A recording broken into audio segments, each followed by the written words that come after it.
இந்த சங்கீதம் தாவீது வேஷம் மாறி அபிமெலேக்கு ராஜாவுக்கு முன்பாக கொண்டு போகப்படுகிறார். ஏனென்றால் எல்லா விதத்திலும் சவுலால் துரத்தப்பட்டு இப்போ யாரும் கூட இல்லை, ஒரு சிலர் தான் கூட நிற்கிறாங்க. கொஞ்சம் பேரை வச்சுட்டு தாவீது என்ன பண்ணுறாரு, போய்கிட்டு இருக்காரு. திடீர்னு வந்து அபிமெலேக்குக்கு ஆட்கள் வந்து பிடிச்சிட்டு போயிடுறாங்க. இப்போ அவர் நேராக போய் அபிமெலேக்குக்கு முன்னாடி நின்னா தாவீது என்ன செய்வார்? ரெடியாக இருந்தார் ஏற்கனவே, எப்படா தாவீது கரை பங்காளி பண்ணார், ரெடியாக வெயிட் பண்ணிட்டு இருந்தாரு.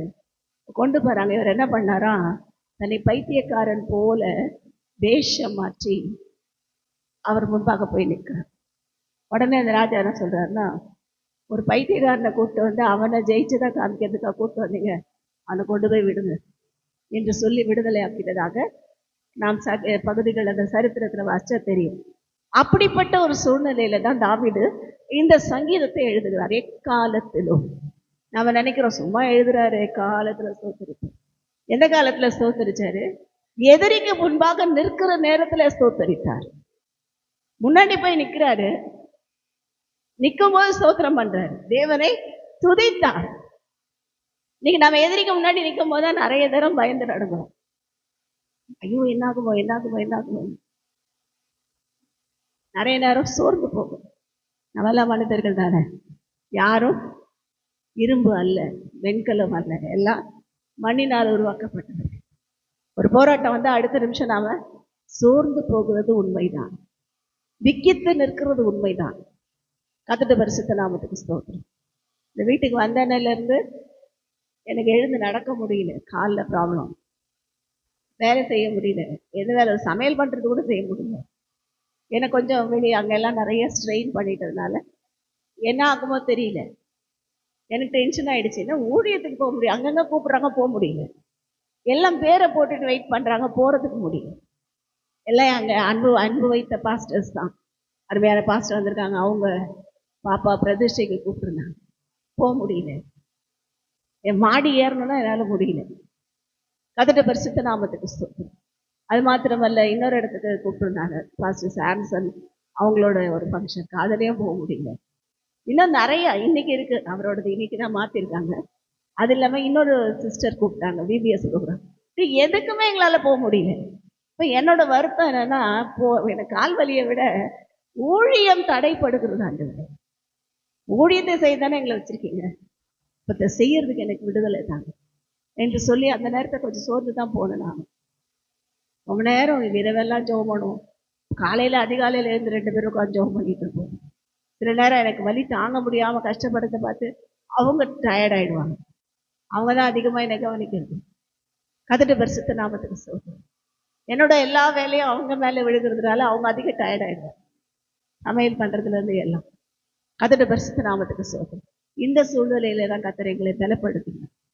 இந்த நாள் ரொம்ப சோர்ந்து போனோன்னு முதல்ல டாக்டர்கிட்ட போகலாம் நேற்று கூட்டிகிட்டு போனாங்க. அங்கே போன டாக்டர் அதெல்லாம் ஒன்றும் இல்லை, ரொம்ப வீக்காக இருக்கீங்க, வேற ஒன்றும் இல்லை, ஒழுங்காக சாப்பிடுங்க சரியாயிடுங்க. இப்போ கர்த்தர் எப்படியாக என்னமா இருக்குமோ ஏதா இருக்குமோ, ஒருவேளை ஏதாவது எலும்பு உடஞ்சிருக்குமோ, இல்லைன்னா வேற ஏதாவது பிரச்சனையாக இருக்குமோ, எல்லாமே பயந்துட்டு போனாங்க. அந்த டாக்டர் என்ன சொல்கிறாங்க, அதெல்லாம் ஒன்றும் இல்லை, எக்ஸ்ரே எடுத்து பார்த்தாங்க, பார்த்துட்டு நல்லா சாப்பிட்டா சரியா போகுது. இப்போ நம்ம தேவன் யார்? நாம பயந்துகிட்டு இருப்போம். அதனாலதான் பாடுகிறோம், என் வாழ்விலே நீர் செய்த நன்மைகளை நான் அதை பார்க்கறது கூட நான் யாரும் இல்லை, உடைய தயவை நான் பார்க்கறது கூட தகுதி இல்லாதது, எந்த தகுதியும் இல்லை. ஆனாலும் தேவன் என்ன செய்கிறார்? நம்மை நினைக்கிறார். எந்த விதமான நமக்கு ஒரு மேன்மையும் இல்லை, ஆனாலும் நம்மை உயர்த்துகிறார். சத்துருவுக்கு முன்னாடி போய் பேச வைக்கிறார். கர்த்தருடைய பரிசுத்த நாமத்துக்கு ஸ்தோத்திரம். சத்துரு கிட்ட போய் சொல்றாரு தீர்க்கதரிசி, சத்துருவின் என் மேல் சந்தோஷப்படாது, நான் விழுந்தாலும் தள்ளுண்டு போவதில்லை, தேவனை எழுப்புவார். இன்னைக்கு நம்ம அப்படி சொல்லி பார்ப்போம். சூழ்நிலை வரும்போது, போராட்டம் வரும்போது, பலவீனம் வரும்போது, வீட்டில் எல்லா குடும்பத்தில் பிரச்சனை வருது, மாற்றி மாற்றி வரும்போது சொல்லி பார்ப்போம். பிசாசை பார்த்து சொல்லுங்க, சத்துருவை நீ என்ன செய்தாய்? வெட்கப்பட்டு போனவன், ஏன்னா உன்னால ஒன்றும் செய்ய முடியாது.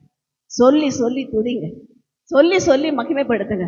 கர்த்தர் நிச்சயமாய் அவருடைய விசுவாசத்தை பார்த்து நம்மை விடுதலையாக்குவார். மருந்து மாத்திரம் செய்ய முடியாது, உலக ஞானம் செய்ய முடியாததை நம் தேவன் நமக்காக செய்து முடிக்கிறவராய் வெளிப்படுவார். கர்த்தருடைய பரிசுத்த நாமத்துக்கு சோதனை. அதனாலதான் தாவீதுடைய வாழ்க்கையில அற்புதம் நடந்தது. அப்பதான் சொல்றாங்க, எக்காலத்திலும் கர்த்தரை ஸ்தோத்திரிப்பேன், எப்பொழுதும் கண்டினியூவலி உமது துதியின் வாயில் இருக்கும். எப்பயும் எனி டைம். அந்த மாதிரி இருக்கிறது ரொம்ப கஷ்டம். பாதி நேரம் இன்னைக்கு என்னதான் செய்யறோம்? துதிக்கிறதுக்கு பதிலாக எதையோ பேசுறோம். ஆனா தேவன் விரும்புகிறது துதிக்க விரும்புகிறார். இன்னைக்கு நம்ம தியானிக்க போகிற வசனம் இது கிடையாது.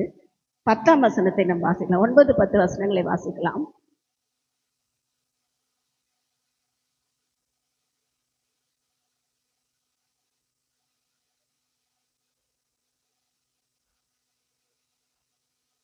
ஆமென். கர்த்தருடைய பரிசுத்தவான்களே, அவருக்கு பயந்துரு. வேற ஒண்ணும் பண்ணாதீங்க, அவருக்கு பயந்துரு. கர்த்தருடைய பரிசுத்தவான்கள் என்ன பண்ணுமா? அவருக்கு பயப்படும். அது போதும். அவருக்கு பயந்தோன்னா நமக்கு குறையே வராது. பார்க்க ஒண்ணும் இல்லாம தான் இருக்கும். காற்றையும் பார்க்க மாட்டோம், மழையும் பார்க்க மாட்டோம். ஆனா பள்ளத்தாக்குகள் நிரப்பப்படும். கர்த்தருடைய பரிசுத்த நாமத்துக்கு ஸ்தோத்திரம். சேர்த்து வைக்கப்படுவதில்லை, பூட்டி வைக்கப்படுவதில்லை. ஆனாலும் நம்முடைய தேவைகள் சந்திக்கப்படும். அதனதின் காலத்தில் அதனதின் தேவைகளை தேவன் சந்திக்க உண்மையுள்ளவராயிருக்கிறார். கர்த்தருடைய பரிசுத்தவான்களுக்கு பயந்திருங்கள். ஏன்னா வேதம் சொல்லுகிறது, சிங்கக்குட்டிகள் தாழ்ச்சி அடைந்து பட்டினியா இருக்கும். அவரை தேடுகிறவர்களுக்கோ அவருக்கு பயந்தவர்களுக்கோ ஒரு நன்மையும் குறைவுபடாது. எதுவுமே குறையாது. ஒரு நன்மைனா ஒரு சிங்கிள் நன்மை கூட குறையாது. கர்த்தருடைய பரிசுத்த நாமத்துக்கு ஸ்தோத்திரம். நம்ம நினைப்போம், ஐயோ காலையில் இன்னைக்கு பால் விலை ஜாஸ்தி, டீ போடுறதுக்கு எங்கே போகிறது, காசு இல்லை. டீ கொண்டு வந்து கையில் கொடுப்பார். அந்த சிங்கிள் டீ கூட குறைவுபடாது. ஒரு நன்மையும் தேவ பிள்ளைகளோட வாழ்க்கையில குறைவு. நாம மாத்திர கர்த்தருக்கு பயந்துருக்கு. நாம செய்ய வேண்டியதை நாம செஞ்சா அவர் செய்ய வேண்டியதை அழகாய் செய்கிறது, நேர்த்தியாய் செய்கிற தேவன். ஒரு நன்மையும் குறைவுபடாமல் நம்மை போஷிக்க நம்முடைய தேவன் உண்மையுள்ளவர். நான் பாடணும்ல, தாய் உருவாகும் முன்னே நம்மை பெயர் சொல்லி அழைத்த தேவன். தாயே இன்னும் வரல, அம்மாவே பறக்கல. அம்மா பறக்கல, பாட்டி பறக்கல, பாட்டிக்கு பாட்டி பறக்கல, உலகத்துல இருக்க ஆதாமேவாள் கூட பிறக்கல. உலக தோற்றத்துக்கு முன்பாக தேவன் என்ன செய்தார்? நம்மை பெயர் சொல்லி அழைத்து அறிந்திருக்கிறார். அப்பயே பிளான் பண்ணிட்டார், இங்கதான் பறப்ப, உனக்கு இந்த பேர் தான் வைப்போம், நீ இப்படிதான் வாழ்வ, உனக்கு இந்த பிரச்சனை இருக்கும், ஆனா என்னை ஏற்றுக்கொள்ள என்று தேவன் எல்லாவற்றையும் திட்டம் பண்ணி வைத்து விட்டார். அதனாலதான் பார்க்கிறோம், ஒரு நன்மை கூட குறையாது. சிங்கக்குட்டிகள் அப்படின்னா என்னன்னா, இவர்கள் எப்பயுமே இந்த சிங்கங்கள் எல்லாம் பண்ணும்னா, சிங்கக்குட்டிகளை ஒரு நாள் கூட பட்டினி படாது. அழகா வேட்டையாடி வேட்டையாடி வேட்டையாடி கொண்டு வந்து போடும். அது கூட பட்டினியா இருக்குமா? அப்படின்னா என்ன அர்த்தம்? சிங்கமும் பட்டினியா இருக்கு அர்த்தம். அப்படின்னா என்ன அர்த்தம்? அமெரிக்கா பட்டினியா இருக்குது. அமெரிக்க அதிபர்கள் எவ்வளோ சேர்த்து வச்சாங்களோ சேர்த்ததெல்லாம் போயிட்டு எல்லா இடமும் பற்றி எரியுது. திடீர்னு அங்கங்கே நெருப்பு. இப்போ முந்தா நாள் பார்த்தா ஃபுல்லாக இதில் எருசலேம்லாம் ஒரே நெருப்பு. இஸ்ரேல் தேசத்தில் அங்கங்கே நெருப்பு பிடிச்சி எரியுது. அது பரவிக்கிட்டே இருக்குதுற. அவங்க ஆனால் அணைச்சிட்டாங்க சீக்கிரத்தில். அமெரிக்காவில் முடியல, எரிஞ்சுக்கிட்டே இருக்கு. ஒரு பக்கம் ட்ரம்ப் வந்து உட்கார்ந்ததுலேருந்து பொருளாதாரம் சரிந்து போனது, ஒரு பக்கம் பற்றி எரிந்து கொண்டிருக்கிறது எல்லா இடமும். அங்கேயும் குறைவு. சிங்கக்குட்டிகள் தாட்சி அடைந்து பட்டினியாக இருக்கும். நான் ஒரு சின்ன இந்த யூடியூப் ஒரு சின்ன நியூஸில் பார்த்தேன். துபாய் அதிபர் ஒருத்தர் எல்லாமே கோல்டில் தான் இருக்கார். பேலஸ் வச்சுருக்காரு. பேலஸ்க்குள்ளே போனால் எல்லாம் கோல்டு. சேர்லேருந்து உட்கார சேர்லேருந்து டேப்பு எல்லாம் கோல்டில் வச்சுருக்காரு. அவருக்கும் குறைவுப்படுது. அவருக்கு ஒரே சண்டை அவர் வீட்டில், வைஃப், எனக்கு நீ நிறையா கொடுக்கல. எவ்வளோ சொத்து, எத்தனையோ கோடிகள் எழுதி வச்சுருக்காரு. 36,000 கோடி அந்த அம்மா மேலே எழுதி வச்சுருக்காரு. அந்த அம்மா சொல்லுது, எனக்கு கம்மியாக கொடுத்துட்டார், கேஸ் போட்டுருக்கு. கர்த்தருடைய பரிசுத்த நாமத்துக்கு ஸ்தோத்திரம். என்ன பண்ண போகுது தெரியல. 50,000 என்றது கூட முடியாது. என்ன பண்ண போகுதுன்னு தெரியல. கர்த்தருடைய பரிசுத்த நாமத்துக்கு ஸ்தோத்திரம். உலக ஜனங்கள் என்ன செய்கிறார்கள்? குறைவுபட்டு போகிறார்கள். தேவனை அறியாதவர்கள் குறைவுபட்டு போகிறார்கள். ஆனால் கர்த்தரை தேடுகிற நமக்கோ ஒரு நன்மை என்னைக்காவது குறைஞ்சுதான் யோசிச்சு பாருங்க. ஆண்டவர் கேட்பார், சீஷர்களை பார்த்து எல்லாரையும் முதல்ல ஊழியத்துக்கு அனுப்புறாரு. நீங்கள் எல்லாம் எடுத்துகிட்டு போங்க, பேக்லாம் எடுத்துகிட்டு போங்க, காணிக்கை வாங்கிட்டு வாங்கன்னு சொல்லலை. இப்போ எல்லாரையும் காணிக்கை கேளுங்க, தசமாங்க எல்லாம் சொல்லலை. சீஷர்களை எப்படி அனுப்பினார்? 70 பேர் அனுப்புனார். இப்போ 2 பேராக போங்கப்பா. 2 பேராக போகிறாங்க. போய் அங்கங்கே போய் ஜெபம் பண்ணுறாங்க. அதிசயம் நடக்குது. அவங்க போய் ஜெபம் பண்ணி என்ன ஆகுது?